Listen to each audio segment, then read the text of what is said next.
किंचन भक्त हरिपाल जी लिखा है। श्री हरिपाल जी का जन्म ब्राह्मण कुल में हुआ।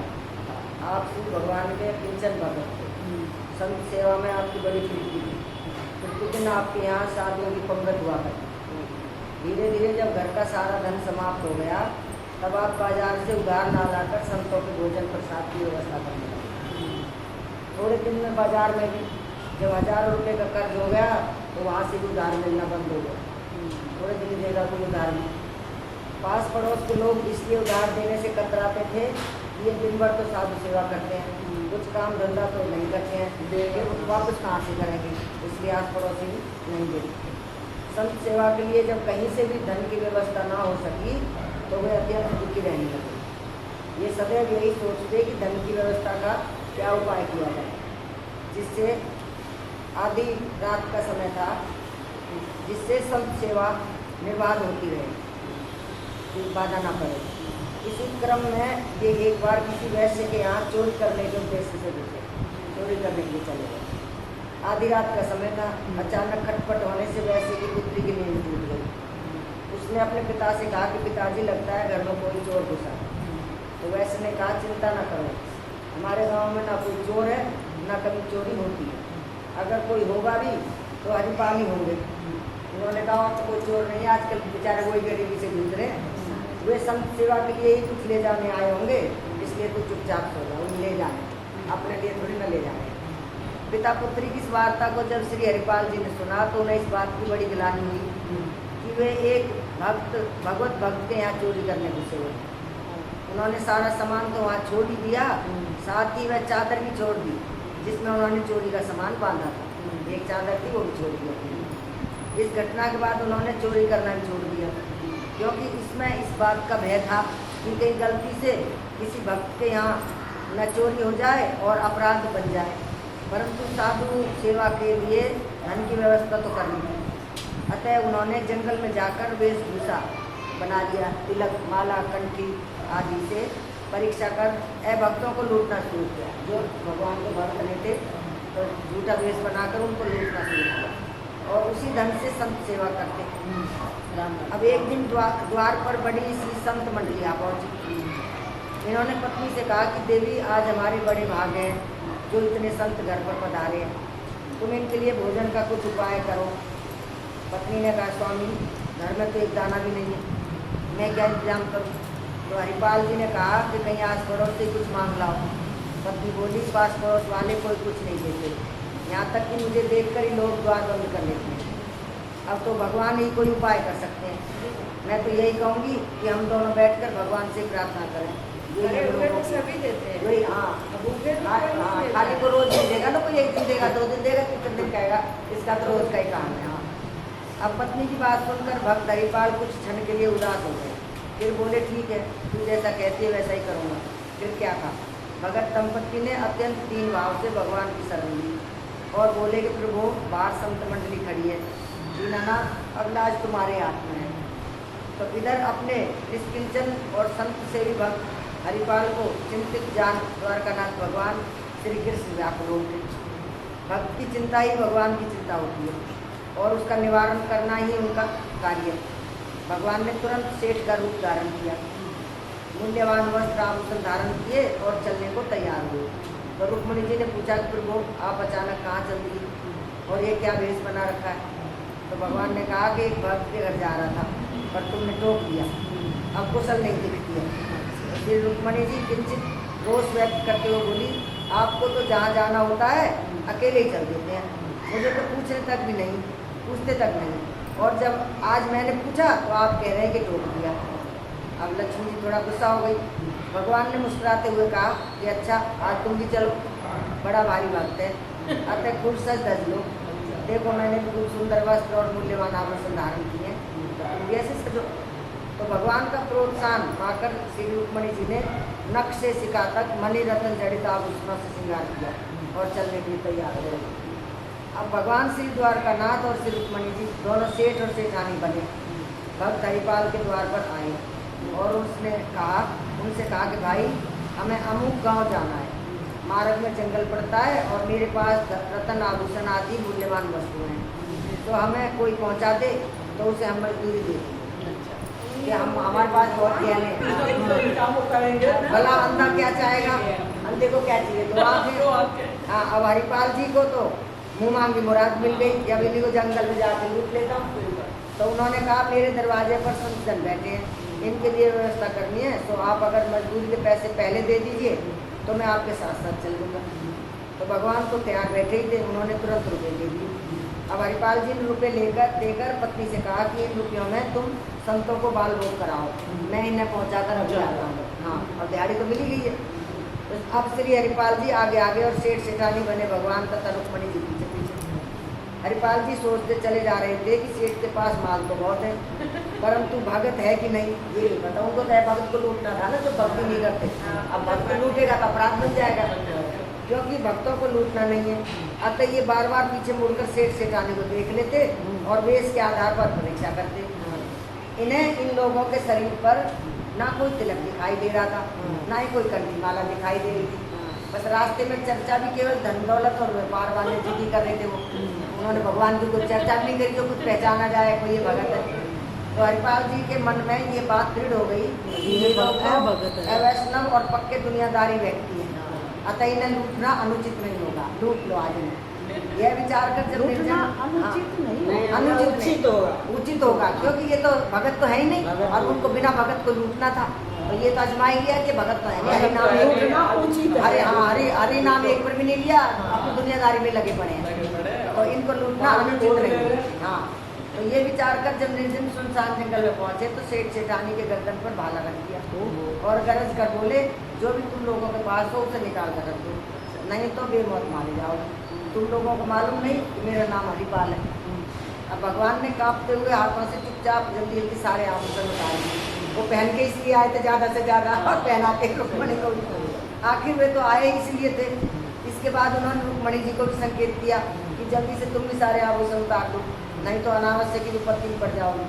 तो रुक्मणी जी को बड़ा आश्चर्य हुआ कि आज प्रभु कैसी लीला कर रहे हैं, जिसके डर से काल भी डरता हो, वो सर्वशक्तिमान प्रभु इस मर्त्य मानव से क्यों डर रहे हैं। फिर भी प्रभु की इच्छा समझ उन्होंने सारे आभूषण उतार दे दिए। बस एक उंगली में एक छल्ला भर रह गया जो जल्दी में निकल नहीं पा रहा था।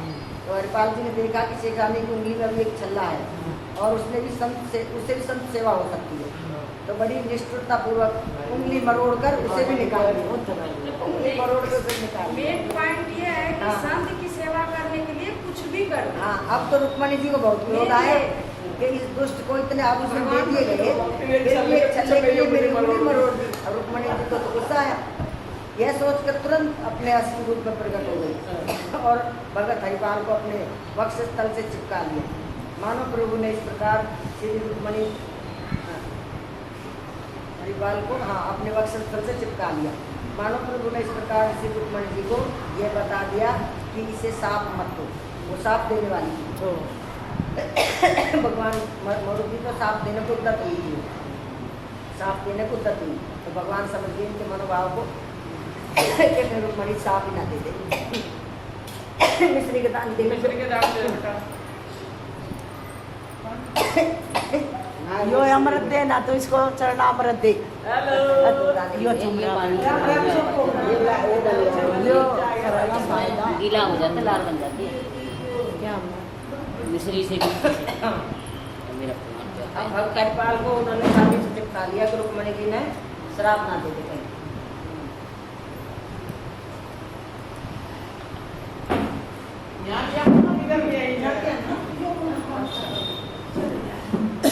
अब रुक्मणी जी को ये बता दिया कि इसे श्राप ना दो, इसलिए हृदय से चिपका लिया जल्दी से हरिपाल को, नहीं तो श्राप दे देती। अन्यथा इसका श्राप भी मैं अपने ऊपर ले लूँगा कि अगर तूने इसको श्राप दिया तो वो मैं मेरे ऊपर लूँगा। जब हरिपाल जी को ये पता चला कि जिन सेठ सेठानी को मैंने लूट लिया वे तो मेरे परम आराध्य ही हैं, तो उनकी दशा जो विचित्र हो गई। जब पता चल गई तो भगवान ही वे बार बार प्रभु के चरणों में गिरकर क्षमा याचना करते हुए प्रायश्चित करने और सारा धन वापस करने लगे। तब भगवान ने कहा, भैया यह तो मैं तुम्हारे लिए लाया था, तुम्हारी संत सेवा से मैं बहुत प्रसन्न हूँ। तुम तो मेरे भक्तों के मुकुटमणि हो, भक्तराज हो, तुम किसी प्रकार की चिंता न करो और ये सारा धन ले जाकर संतों की सेवा करो। अब श्री हरिपाल जी ने कहा कि प्रभु यदि संतों को इस बात का पता लग जाएगा तो वे इसे स्वीकार नहीं करेंगे, और मेरी जगहसाई भी बहुत होगी कि भगत, वैसे तो भगत संत से भी बन रहा था, वैसे भगवान को लूट लिया। ये इसने तो भगवान को लूट लिया। भगवान ने कहा डरो मत, यह सब मेरी इच्छा से हुआ है, अतः मैं किसी से नहीं कहूँगा।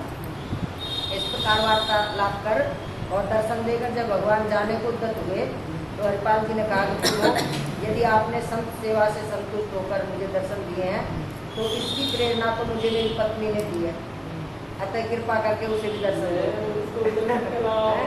अब भगवान भक्त हरिपाल के भाव को जानकर बहुत प्रसन्न हुए और घर चलकर दर्शन देने की स्वीकृति दे दी कि घर चल के देंगे। फिर क्या था, हरिपाल जी आनंद से नाच उठे। उन्होंने कंधे पर एक और भगवान को और एक और माता रुक्मणी को बिठा लिया, इतने खुश हो गए और घर लाकर सिंहासन पर बिठाकर उनकी सेवा पूजा की। तत्पश्चात संतों का वृद्ध भंडारा हुआ।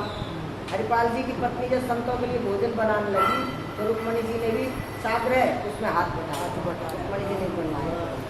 इस प्रकार से हरिपाल जी जब परोसने लगे तो भगवान भी उनके साथ साथ जुट गए। अब भक्तों ने भगवान की जय जयकार की और आनंद पूर्वक भंडारा संपन्न हुआ। इस प्रकार श्री भगवान अपने भक्तों से उसी प्रकार से स्नेह करते हैं जैसे गौ माता अपने बछड़े पर करती है। जैसे पैपान करते समय वत्स स्तनों पर प्रहार करता है, पीछे पीछे सर में मार देता है ना, तो भी गौ माता उसे दूध फिर भी देती है जब वो करता है सिर मारने। वैसे ही भक्त द्वारा दिए कष्ट को ना ध्यान में रखकर भगवान सिर्फ उसके भाव को दे, भाव के दे। हाँ, भाव देगा कि भाव अपने लिए नहीं वो तो जब करने, हाँ अपने लिए भगवान नहीं को तो भाव उसके लिए। भाव से ही पा सकता है, कोई भगवान को वैसे नहीं पा सकता। अब यहाँ अपने लिए अपने स्वार्थ के लिए करता तब तो नहीं होता। हाँ, स्वार्थ के लिए करता तो थोड़ी ना भगवान आते उसके वो लिए। तो संतों के लिए किया ना, बच्चा आ गया भगवान के लिए। तो बढ़िया हो रहा है मौसम। अब अगले भक्त हैं श्री साक्षी गोपाल जी। साक्षी गोपाल की साक्षी गोपाल, हाँ। हाँ, जो बिहार में आए, जो जाते हैं लोग। बहुत साक्षी पहले के- की बात है, ये गौड़ देश में दो ब्राह्मण निवास करते थे। इन दोनों में एक कुल और आयु दोनों में बड़ा था। एक का नाम कुल था और एक का आयु हाँ, बड़ा था। दूसरा नई अवस्था वाला साधारण कुल का था। दोनों तीर्थ यात्रा करने के लिए घर से निकले। हाँ, अनेक तीर्थों में दर्शन करते हुए दोनों वृंदावन धाम में आए। हाँ, अब देवी योग से बूढ़ा ब्राह्मण तो बीमार हो गया। तब उस युवक ने बड़े प्रेम से खूब सेवा की। स्वस्थ हो जाने पर उसने अति प्रसन्न होकर वृद्ध ब्राह्मण श्री गोपाल जी को साक्षी बनाकर उसे अपनी कन्या देने की प्रतिज्ञा की। बूढ़े ब्राह्मण ने कही कि मैं अपनी कन्या की सेवा भाव हाँ, वाला सेवा हूँ। करने के लिए। हाँ, तब उस युवक ने भी स्वीकार कर लिया। दोनों वृंदावन से चले और घूमते घामते घर को पहुंच गए। तब उस युवक ने वृद्ध से कहा कि अब आप अपनी प्रतिज्ञा का पालन कीजिए और अपनी लड़की का विवाह मेरे साथ करें। तो वृद्ध ने अपनी स्त्री तथा कुटुंब वालों से पूछा। उनकी सम्मति न पाकर अपनी प्रतिज्ञा से टल गए। परिवार वालों ने मना कर दिया। अब युवक ने पंचायत जोड़ी। पंचों ने पूछा कि कोई स्त्री या पुरुष तुम्हारा गवाह है? उसने कहा कि इन्होंने श्री गोपाल जी को साक्षी बनाया था। गोपाल साक्षी बनाया था, अतः वही साक्षी हैं। गोपाल भगवान साक्षी। इन्होंने उनके सामने कहा था मैं बेटी को ब्याह किया। तब सब पंच बोले इस सभा में आज लिखा पढ़ी करवा लो। यदि श्री गोपाल जी आकर साक्षी देंगे तो तुम्हारे साथ बेटी का विवाह कर दिया जाएगा। अगर वो आकर गवाही देंगे तो करेंगे। तब वह युवक वृंदावन आया और वृंदावनवासी श्री गोपाल जी से बोला कि आप मेरे गांव साथ चलिए और साक्षी दीजिए कि ऐसी लिखा पढ़ी मैंने करवा ली। हाँ, अब उत्तर की प्रतीक्षा में वह गोपाल जी के सामने बैठा रहा। बैठे बैठे कई पैर बीत गए। चिट्ठी दे दी, उसको उत्तर लिखेंगे जब तो उसने अन्न जल कुछ भी ग्रहण नहीं किया था। तब भगवान श्याम सुंदर बोले प्रतिमा चलती नहीं है। तब उसने कहा फिर बोलती क्यों है? अगर चलती नहीं है तो बोले क्यों फिर? यदि भाव में भरकर बोल सकती है तो चल भी तो सकती है। चलो भावपूर्ण, हाँ, भावपूर्ण उत्तर सुनकर श्री गोपाल जी साथ चलने को तैयार हो गए और बोले मैं तुम्हारे साथ चलूँ, पर नित्य 2 सेर उत्तम भोग मुझे अर्पण किया करना। 2 सेर का कोई भी उत्तम भोजन मुझे खिलाया करना। हम दोनों उसमें से आधा आधा खा लिया करेंगे।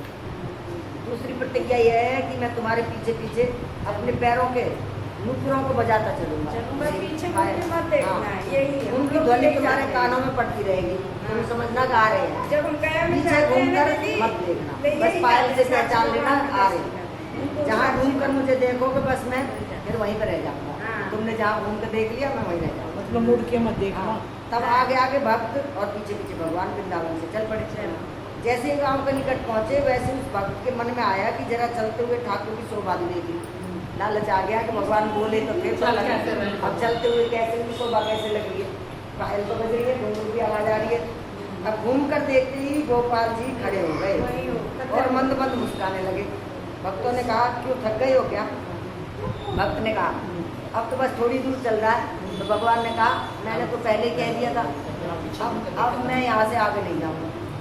पंचों को यहाँ ही बुला कर लेके आओ, अब मैं आगे नहीं जाऊँगा, तुमने पीछे मुड़ के देख लिया।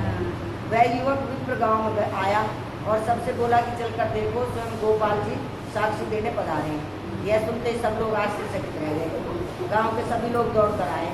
पंचों के सामने श्री गोपाल जी ने श्री मुख से बोलकर साक्षी दी। इस प्रकार दोनों भक्तों की तथा अन्यों की अभिलाषा पूर्ण हो गई। फिर वह श्री गोपाल जी का श्री विग्रह लौटकर वृंदावन कभी नहीं आया। वही मंदिर बनी जाऊंगा उड़ीसा में। राजा ने उड़ीसा में नहीं है दीदी, गोपाल दास बिहार गोपाल में जी है। के लिए बिहार के प्रेम से भोग राग का प्रबंध किया। इसमें अब उड़ीसा तक क्या? वही खुर्दा उड़ीसा में साक्षी गोपाल विराजमान। बिहार के खुर्दा, आगे उड़ीसा है क्या? हाँ उड़ीसा साथ में तो लगता है बिहार के। हाँ तो वही है, वही दोनों का border है, हाँ, खुर्दा। हाँ दोनों का बॉर्डर होगा, क्योंकि बिहार के नाम और से साक्षी वही गोपाल वहीं गाँव पर के विराजमान है तब से। अब है श्री रामदास जी भक्त। ये भक्त रामदास द्वारका से 7 कोस की दूरी पर भक्त हुए भगवान के। देख लो। और ऐसे ही जिन्होंने भगवान को साक्षात अपने हाथ भगवान को ही बुला लिया। दीदी जब से है ये पिंडदान सीता जी का हुआ ये था, डाकोर गाँव तो गुजरात में है। सीता जी की कहानी जानते हो ना पिंडदान का, तो हम लोग को जब गया में पिंडा पाते हैं ना पितरों को, तो वो साक्षी भगवान के यहाँ जरूर जाते हैं कि तुमको साक्षी बना रहे हैं, हम पिंडा पार के आए, हम पितरों को उद्धार करो। तो वही गया में जो कि श्री रामदास जी हैं। वही जाते हैं। भक्त रामदास द्वारका से 7 कोस की दूरी पर डाकोर नामक गांव में रहते हैं। डाकोर गुजरात में पड़ता है। रणछोड़ भगवान के मंदिर में प्रति एकादशी को जागरण कीर्तन आदि उत्सव का आयोजन होता था। उसमें वे नियम पूर्वक जब रणछोड़ से गए थे मथुरा से, नियम पूर्वक सम्मिलित होते थे और भगवान के दर्शन से अपने तन मन और बुद्धि को पवित्र करते थे। श्री रामदास जी भगवान रणछोड़ ने एक बार उनके सामने प्रत्यक्ष प्रकट होकर कहा कि तुम अब फिर तो चले हो, तुम्हें 7 कोस आने जाने में जो कष्ट होता है वह मेरे लिए नितांत असह्य है। कि तुम बूढ़े हो गए हो, 7 कोस आते हो, 7 कोस जाते हो, निर्जला व्रत भी रखते हो, रात का जागरण भी करते हो, तो मेरे लिए दुख की बात है, मुझे सह नहीं पा रहा हूँ।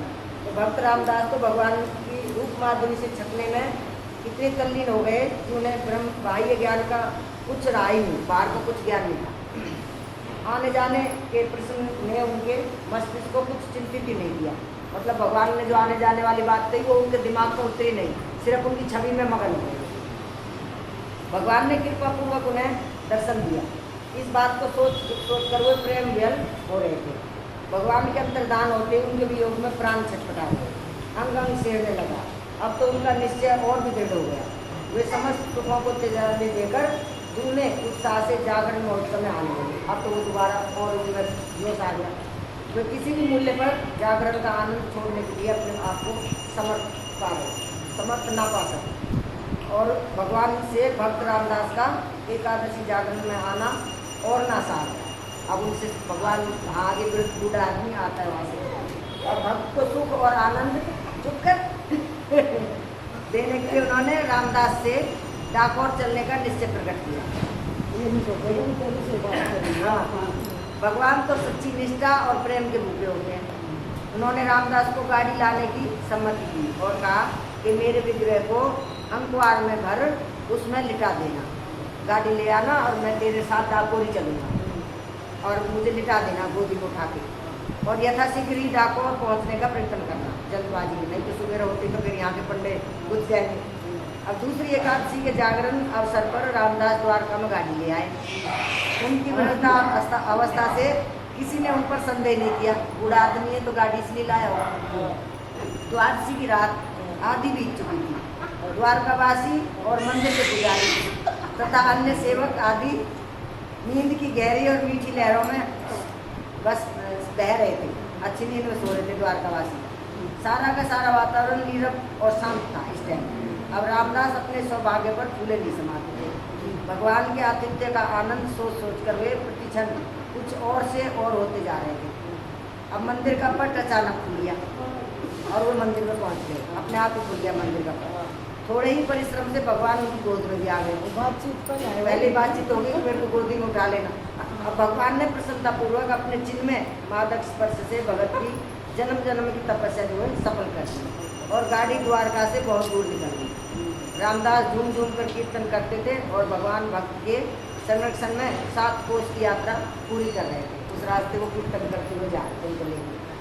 अब सवेरा होते ही लोगों ने रामदास का पीछा किया कि भगवान भास्कर की सुनहरी किरणें पूर्व दिशा के अंचल में विहार करने वाली ही थी कि रामदास ने देखा कि कुछ लोग पीछा कर रहे हैं। जैसे सवेरा हुआ होगा, मूर्ति नहीं मिली होगी तो सोचा होगा गाड़ी लेके आया था, बूढ़ा उधर ही गए होंगे। उनके मस्तक पर पसीने के कण बिखर गए। अब भाई कुछ लोग पीछा करने लगे। वे किसी अनहोनी और भीषण घटना से रह रहकर आशंकित हो रहे थे कि कभी कोई दुर्घटना ना हो जाए। कभी प्रभु का श्री विग्रह प्रेम भरे दृष्टि से देख लेते तो कभी गाड़ी को तेजी से आगे बढ़ा देते। उन्हें पूरा विश्वास था कि प्रभु जो कुछ भी करेंगे उसी में मेरा परम कल्याण होगा। पीछा करने वाले थोड़ी दूर रह गए थे पर भक्त ने भगवान को जगाना उचित नहीं समझा। उसने सोचा गाड़ी में सोए होंगे भगवान को। उन्हें तो विश्वास था कि भगवान गाड़ी पर लेटते ही सो गए। उन्होंने सोचा कि पीछा करने वाले मुझसे भगवान को छीन लेंगे और प्रभु नींद का सुख लेते द्वारका मंदिर में प्रवेश करेंगे। इससे अधिक तो कुछ होगा नहीं। पर भगवान की तो लीला शक्ति तो जाग ही रही थी। उसकी तो लीला तो जाग रही थी, मूर्ति तो सोई थी। अब भक्त भयहारी रास बिहारी ने कहा कि तुम मुझे सामने की बावली में छिपा दो। बावली होगी तो इसमें छिपा दो। और जब पीछा करने वाले चले आए तब गाड़ी में रखकर फिर डाकोर ले चलना मुझे। डाकोर में ही इनका मंदिर में छोड़ना। अब रामदास ने उनकी आज्ञा का पालन किया। पीछा करने वाले पुजारी आदि आ पहुँचे। बिना कुछ पूछताछ किए ही उन्होंने रामदास को मारना आरंभ कर दिया।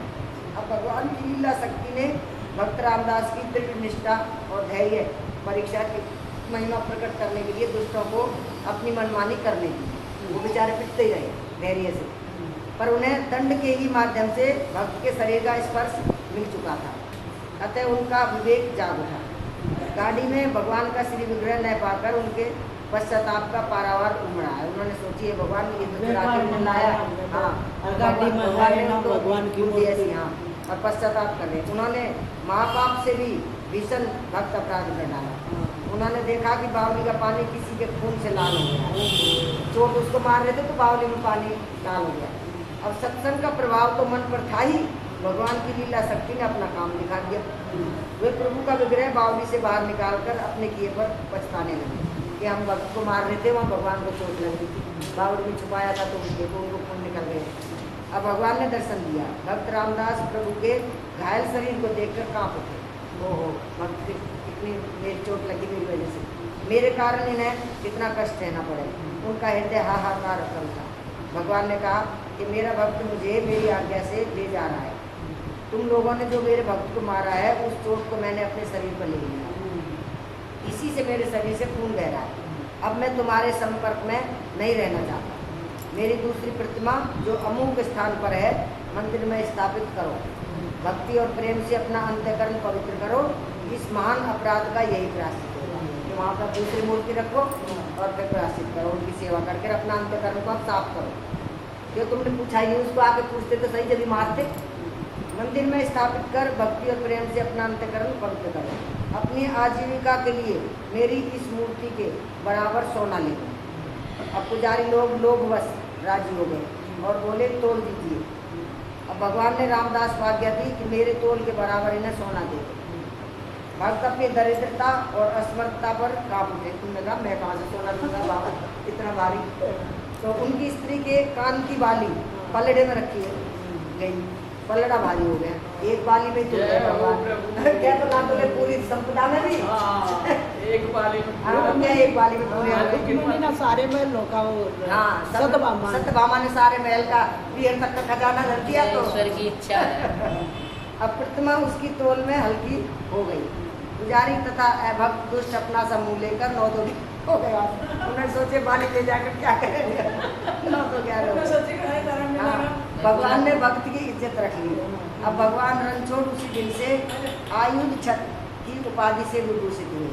अभी तक उनके घाव पर पट्टी बांधी जाती है। जय हो।